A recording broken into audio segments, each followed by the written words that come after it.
There are techniques you can use where people will listen to you when you start speaking. Whether you want to use this at work, in your educational setting, or in your family meeting when you feel like, oh, I'm not really being heard, there's things you can do to make yourself more heard. First one is always body language, is to sit up straight, and you might be like, what are you doing? This is what I was told when I was a kid. There's a reason you were told that by your teacher or by your parents when you were a kid. Sitting up straight, this literally tells the person, I mean business, without you even opening your mouth. So do it. It's a quick win, it's a small win. Sit up straight, have good posture. Don't be too arrogant with your posture, but just be relaxed. And if you need to practice this for a few days, then so be it. This is a life skill. The thing is that you're not going to rush. You're going to speak a little bit slower, not to the point that people think you've taken something, but you're going to speak a little bit slower. Don't follow my advice. I'm trying to get everything out in one video, but people who know what they're going to say, they don't need to just rush through everything, because every word matters. Every silence in those words matters.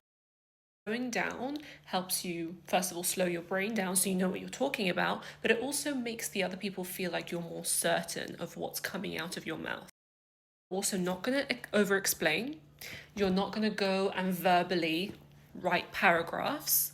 You're going to say what you need to say. And again, if you need to practice this, then that's fine. People think that trying hard or putting effort into this skill, that should be a natural skill, is a bad thing. No, literally learning how to communicate effectively, learning to be heard whilst actually communicating is the best skill that you can use in any part of your life. So if you need to practice this with a friend, by yourself, in front of a mirror, then you should do that. And then you're going to ask one strong question. You're not going to ask like a bunch of little questions. You're not going to fill silences with, yeah, No, you're going to stay silent, and then you're going to ask one strong question. If you have a few questions that are really important, that's fine. But your questions aren't going to be super lengthy, because the best questions are actually quite simple and to the point.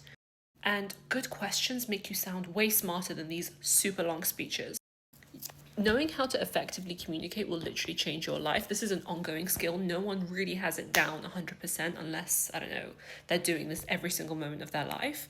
But just learning these skills, just slowing your brain down, knowing that what you have to say is important, having one strong question, even if you have to think of the question beforehand because maybe you don't have a question, all of these things are really important in making you a better communicator. And this isn't just useful for the corporate world, this is useful for any meeting that you want to go into. Maybe you're an entrepreneur and you're fundraising. You can use these skills. Maybe you want to have a difficult conversation with a partner. You can use these skills.